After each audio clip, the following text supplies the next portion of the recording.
Bonjour encore, cher Impro N-Bum. Alors, on va voir aujourd'hui comment utiliser l'interface de Likey pour jouer le jeu de cartes. C'est encore une fois, je mentionne, ce serait bon que vous connaissiez les règlements du jeu avant de regarder cette vidéo ici. Ok, donc quand vous allez loader Likey et vous allez commencer un jeu, la première chose que vous avez besoin de faire, c'est de loader votre deck. Ok, tout de suite, j'ai aucun deck de loader. Comment je fais pour savoir? Je regarde à droite mes sections, ma main, mon deck, le valeur, c'est tout à zéro. Donc, zéro carte de loader. Fait que je vais dans mon deck editor et je me load un deck. Je peux faire, je peux choisir de la liste comme ça, ou je peux aller à browse. Donc, je vais à browse et je vais me loader un deck. On va prendre rouge, quick and dirty. Et je clique choose, ça va prendre quelques secondes. Et ok. Habituellement, ça prend. Bon, ok. Et là, j'ai mon deck de loader. Mais si je retourne à l'interface de jeu, ce que je peux faire en allant sur le tab de game, je vois que les cartes n'ont pas loadé. Ça, c'est parce que pour les envoyer du deck editor au jeu, il faut que je clique ici sur load to you.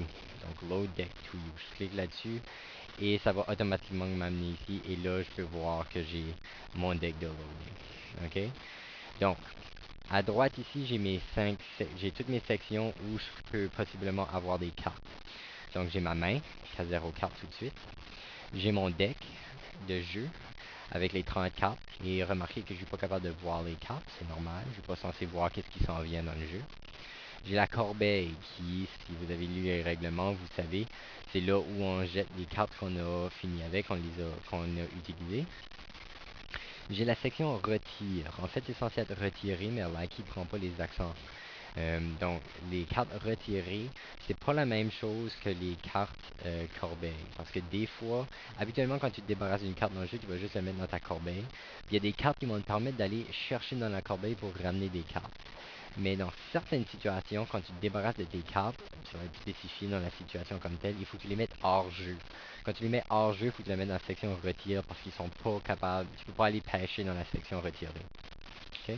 Donc c'est pour ça qu'il y a cette section-là. Il y a la section mise au jeu, comme mes deux cartes de mise au jeu. Remarquez que je peux voir les cartes pour que je puisse décider quelle que je veux jouer. Il y a la section impro où il y a mes 5 impros de mon deck. Encore une fois, je peux pas les voir, je suis pas censé. Et il y a mes difficultés. Et dans la section difficulté, j'ai aussi mis mon avant-match et mon entre-période. Que vous pourriez aussi, dans le fond, mettre dans la section mise au jeu si vous vouliez. Moi, je les ai juste mis dans difficulté pour l'instant. Mettez-les pas dans impro parce que vous ne pourrez pas les voir, puis c'est important que vous les voyez. Okay? Donc, mettez-les dans difficulté ou dans mise au jeu. Ok, sur ça, c'est les sections. Je suis aussi capable de les voir, je suis capable de les voir à droite, collapsés comme ça, ou je suis capable de les voir ici, à l'horizontale, si je préfère. Ok, donc en mettant hand, deck, corbeille, retiré, mise au jeu, impro, difficulté. C'est comme vous voulez. Encore une fois, quand vous mettez un mouse over la carte, vous voyez l'image à gauche. Ok? Bon, maintenant, comment je fais pour interagir avec tout ça pour jouer mon jeu? Ici, je ne vais pas être en train de jouer un jeu, fait que je ne vais pas vous montrer un exemple de jeu, je vais juste vous montrer comment interagir avec tout ça. Donc, pour mettre une carte sur la table, c'est vraiment simple. Vous avez juste à cliquer sur la carte et la draguer pour la mettre sur la table. Maintenant, une chose qui est importante à comprendre, c'est que Likey ne comprend pas les règlements du jeu. C'est pas une simulation du jeu, c'est une simulation de la table. Ok? Lui, il comprend qu'il y a des images, il comprend qu'il est capable de mettre des images sur la table, il est capable de les flipper, puis des choses comme ça, mais il comprend pas les règlements. C'est pour ça que les joueurs doivent connaître les règlements du jeu. Parce que comme là, par exemple, j'ai mis mon entre-période, je l'ai pas mis dans la section que je réserve habituellement aux impôts. Le jeu a pas paniqué puis dit, Likey a pas dit t'as pas le droit de faire ça, là. Il faudrait que ce soit ton adversaire qui dit t'as pas le droit de faire ça. Faut que tu le mettes ton entre-période sur la section des impôts. OK? So, il faut connaître les règlements pour être capable de voir qui triche et qui connaît ça. So, c'est ça. Donc, premièrement, pour mettre une carte sur la table, vous pouvez juste la prendre et la draguer. OK? Euh, les autres choses que vous pouvez faire avec les cartes, euh, si vous right-cliquez sur les cartes, vous avez plein d'options. Respect, hamster, personnalité, plus un et moins un, c'est des fonctions que j'ai ajoutées pour que vous puissiez mettre ce qui s'appelle habituellement des tokens. Par exemple, si je mets respect plus un, mettons sur la carte que j'ai ici, C'est pas vraiment un bon exemple, mais en tout cas. Respect plus 5. Vous avez vu que ça ajoutait un token bleu. Ok, je vais zoomer pour que vous puissiez mieux voir. Il faut que je détaille la table. Ok. Donc je zoome. Pan.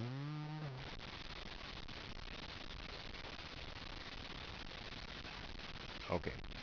So, j'ai mis un token. Si je right-click de nouveau sur la carte, ce que je peux pas faire parce que je suis zoomé, en tout cas, je mets un token. Ça me permet de garder compte de plusieurs affaires. Moi, par exemple, je l'ai mis comme respect plus 1 parce que mettons que vous avez des cartes qui augmentent le respect de vos joueurs, vous pouvez mettre des tokens sur le joueur pour vous rappeler que ce joueur-là a plus de respect. Ok? Puis si vous voulez l'enlever, ben, vous pouvez mettre respect moins 1 pour l'enlever. Puis c'est la même chose pour hamster. Excuse, plus un hamster qui va être vert au lieu de bleu. Et personne qui va être rouge au lieu. Ok?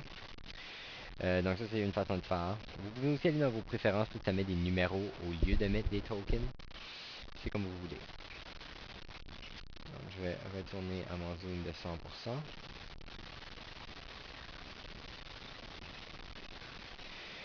Et je vais repanner ma table. Voilà.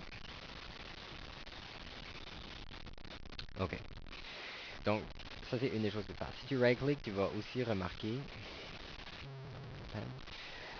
Si tu right-click, tu vas aussi remarquer d'autres options. Note, c'est pour écrire une note sur la carte. Ok, tu vas remarquer qu'il y a une chose blanche qui apparaît ici. Tu peux écrire ta note. Quand tu cliques Enter, ça met la note sur la carte.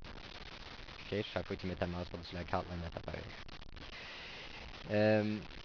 Tu peux aussi flip, c'est pour flipper la carte. Ok, donc pour voir en arrière ou en avant. Et puis, il y a tourné 180 degrés. Si vous faites ça, ça va tourner la carte 180 degrés. C'est une façon de montrer si la carte appartient à toi ou à ton adversaire, ou si qui a gagné une impro, des choses comme ça peut être utile pour ça. Et finalement, vous pouvez right-cliquer pour faire send to top of ou bottom of pour l'envoyer par exemple dans votre corbeille ou retirer. Ou vous pouvez juste click and dragger pour les envoyer. D'accord? Ok, d'autres options que vous avez besoin de savoir. On va aller ici. Là, je suis en train de garder mes difficultés. C'est ce que je fais au début du match. Mais pendant le match, je suis en train de garder ma hand. Tout de suite, il n'y a pas de main dans ma hand. Comment je fais pour en mettre? Ok. Habituellement, ce que vous allez faire, j'ai créé un bouton ici qui s'appelle piger. Piger va aller dans votre deck. Je vais mettre mon deck ici. Jouer un deck. Piger va prendre les cartes du deck et les amener dans votre main sans que vous ayez besoin de les draguer vous-même. Ok? Piger. Comme vous pouvez voir, ça amène une carte à la fois dans votre deck. Ok? Puis là, vous êtes capable, bien sûr, de jouer la carte. Un autre bouton, il y a le bouton ici, impro sur table. Impro sur table, ce que ça fait, c'est que ça va prendre vos impros ici. Ça va prendre les cartes qui sont dans la section impro et les mettre directement sur la table. La raison que j'ai mis cette option-là, c'est parce que pendant le jeu, quand vous mettez vos impros, vous ne voulez jamais pouvoir voir l'impro pendant la section de préparation. Fait que ce que vous allez habituellement faire, c'est que vous allez cliquer sur Shuffle pour brasser vos impros. Puis comme vous pouvez voir dans le chat, ça va écrire que j'ai shufflé mes impros. Comme ça, l'adversaire sait que j'ai shufflé mes impros et j'ai pas triché. Aussi, si je décide de révéler... Il y a une façon que je peux voir les cartes qu'il y a là. Je peux aller en bas, ça met Owner Can't See, mais si je clique là-dessus, ça change à Owner Can See. Et là, je peux voir mes cartes. Mais ça le dit à mon adversaire que j'ai fait ça. Fait que mon adversaire sait que je suis en train de tricher.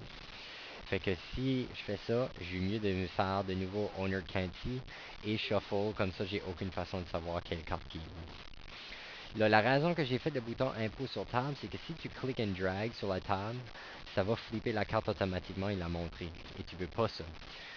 D'accord? Alors, au lieu de faire ça, tu cliques Impro sur table et ça va la mettre sur la table.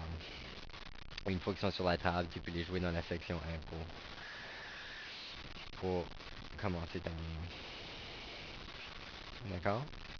Une autre façon d'interagir avec les cartes, c'est que vous pouvez sélectionner plus qu'une carte à la fois, pour en bouger plus qu'une à la fois.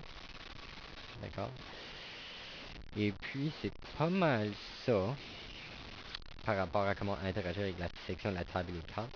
L'autre affaire, il y a ce site aussi qui montre les personnes qui sont assises en train de jouer la game. Donc il y a joueur 1 qui s'appelle Put et joueur 2 qui s'appelle Bot. Okay? Et comme vous pouvez voir ici, il y a deux statistiques. Il y a points et punitions, comme dans un match d'impro. Parce que dans les règlements, tu peux faire des points et tu peux gagner des punitions. Quand ça t'arrive, ça a juste à peser plus pour ajouter des points. Et quand tu arrives à 3 punitions, ton adversaire peut s'ajouter un point et toi tu enlèves tes 3 punitions. Et c'est ça. Ensuite, vous vous amusez à jouer. Je vais faire une autre vidéo où je montre un exemple visuel de la section préparation et de quelques tours. Comme ça, quand vous lisez les règlements, vous allez avoir une référence visuelle. Au prochaine vidéo.